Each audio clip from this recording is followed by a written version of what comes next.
etimología de las palabras, que las instituciones políticas griegas son todas semitas, fenicias.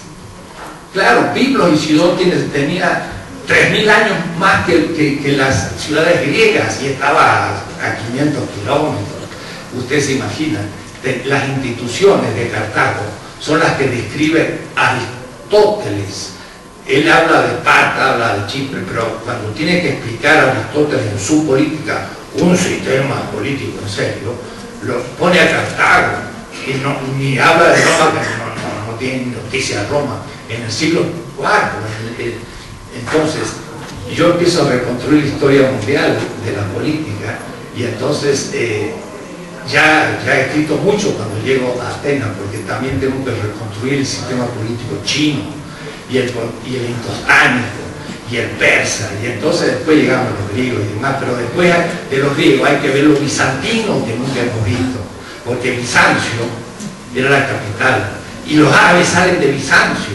Entonces la cultura árabe política, Al-Farabi, en el cual se inspira los straussianos, Leo Strauss, se inspira en Al-Farabi, que era un filósofo árabe de Bagdad. Entonces la filosofía árabe sale de Bizancio, pero como no sabemos nada de Bizancio, no sabemos dónde sale y creemos que vaya a saber lo que fue, pero ahí fue donde se empezó a repensar la política desde Aristóteles y Platón, en Bagdad y en Alepo y en el mundo fatimita egipcio, y de ahí llegó a España, a Córdoba, a Berroz y demás, y de ahí se tradujo al latín y llegó a París en el siglo XIII, Tomás de Aquino, San Buenaventura, pero teníamos que haber hecho todo el ciclo árabe de la política para entender lo que va a ser entonces la Edad Media.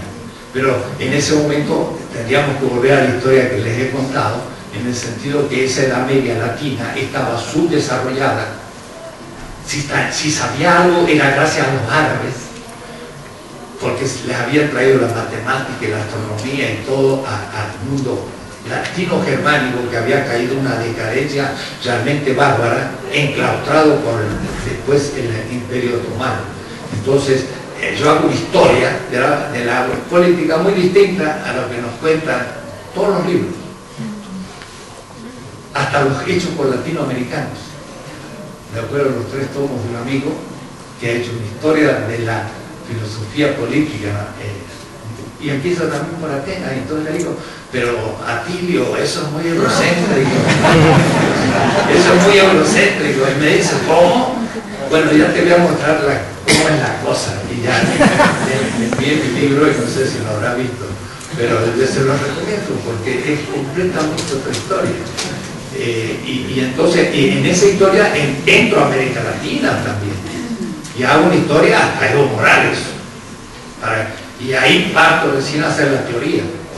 Es decir, mis 20 tesis de política salió en el siglo XXI, pues parte de Evo Morales. Pues si yo hago una teoría filosófica con pretensión de mundialidad mundial a partir de Evo Morales. La semana pasada estuve en Dinamarca, en Copenhague, dando un key speaker del Congreso Nacional de Filosofía en Dinamarca, y partí de Evo Morales. Dijo Evo Morales, yo ejerzo un poder obediencial. Digo, esto es superior a Hobbes, a Hume y a Kant, y lo voy a mostrar y explico el tema. Es decir, es una concepción del poder mucho más profunda y de significación mundial de lo que dijeron los modernos. Esos modernos que se expandieron con Europa y que concibieron el poder como dominación, hasta Max Weber.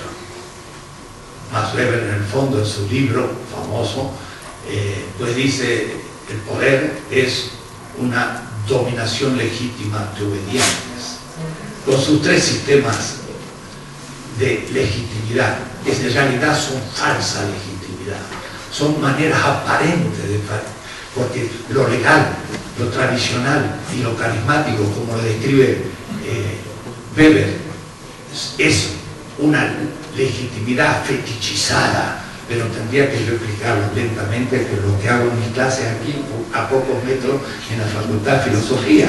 Pero ahí Weber es uno de mis oponentes principales y también de Evo Morales, diría yo, porque él dice que, miren, el poder es dominación ante obedientes. Y en cambio Evo Morales dice, yo soy el obediente de los movimientos sociales, porque mi poder es obediencial. Entonces, mire, es justo a la inversa. Pero eso tiene una fuerza y una significación histórica mundial. Y es lo que yo estoy mostrando en mi política, después de repasar la historia de la política en general, no eurocéntrica, porque entonces me sirven los chinos aún, los neoconfucianos, Wang Yanmin. Ustedes si leen un libro de Mao Zedong sobre la praxis, y Mao cita a Marx, pero en la realidad el concepto que tiene de praxis no es de Marx, es de Wang Yanmin, porque él dice que la praxis es la experiencia, y es en la experiencia que se conoce lo que las cosas son. Pero esa experiencia es lo que exactamente muestra Wang Yanmin, que era un gran personaje allá por el 1600, en la época un poco de Maquiavelo. Pero cuando uno lee Maquiavelo y lee los chinos, se le calma el libro de El Príncipe. Mire, El Príncipe de Maquiavelo, pensado en una Florencia que tiene 300.000 habitantes y tiene los condottieri con unos 10.000 soldados mercenarios. Y en cambio Wang Yanmin dice, ¿dónde el imperio chino va a poner el 1.000.000 de soldados que tiene? Ni Hobbes tiene 1.000.000 de soldados, porque Inglaterra no tenía casi más que 3 millones de habitantes, y la China tenía 1.000.000 de soldados en esa época. Y Wang Yanmin se dice, ¿cómo se va a plantear el problema de la inflación? Y los europeos en esa época no tienen ni idea de lo que es todo eso. Entonces, esta modernidad hay que repensarla, no eurocéntricamente, sino desde otras culturas. Mi exposición de hoy, como ustedes han visto, es la más desordenada que he hecho en mi vida. Pero lo he hecho a propósito, si me permiten, porque estoy muy contento entonces de estar aquí. Pero para decirle, tenemos que completamente repensar las categorías que usamos, porque muchas veces son eurocéntricas. Cuando ahora yo ya leo, venía leyendo en el camino el libro John Stuart Mill, Observaciones sobre la democracia representativa. Y entonces la democracia representativa, todo lo que se habla. ¿Y qué pasa con la democracia participativa? Pues esto es un tema del futuro, porque nunca se ha organizado la democracia participativa, porque cuando en la representación se habla de la participación, la gente cree que es el anarquismo de Ginebra, de Calvino, de Rousseau o de Bakunin, que quiere organizar a la gente en democracia directa, pero ¿qué hacemos con 100 millones? No se puede hacer la democracia directa.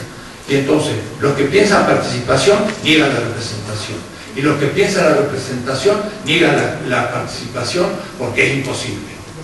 Y si pensamos las dos, y si pensamos que la representación es necesaria, pero se corrompe, y en la impunidad, cuando no hay fiscalización participativa, que es lo que pasa en todo el mundo, pero no se han dado cuenta, porque lo que le estoy diciendo no lo he oído en ningún lado. Pues sí, la representación en Estados Unidos, en Alemania y en México está en crisis. ¿Por qué? Porque no tiene quien la juzgue, la fiscalice, pero no, el Poder Judicial no lo puede hacer porque es parte de la representación. Entonces, ¿cómo se va a juzgar a sí mismo?